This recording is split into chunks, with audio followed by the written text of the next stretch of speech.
suami istri semuanya, kita malam ini telah hadir di kafe yang sedang viral. Nama kafenya Cerita Kita, ya cerita kita antara saya dan kamu.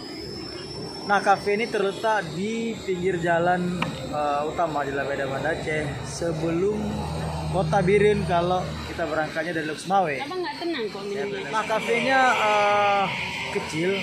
Ya, lebarnya cuma sekitar 4 meter, namun panjang sampai 20 meter ke belakang. Artis di kafe ini mengambil tema yang modern dengan menggunakan pencahayaan atau penerangan lampu-lampu pijar gantung yang memungkinkan di sini sangat menarik dan membuat kita betah. Dan satu lagi, walaupun kafe ini kecil, namun di sini juga ada rooftop. Di atasnya ada sekitar 4 meja di sini yang membuat kita jauh lebih tenang karena rooftopnya tidak terlalu lebar.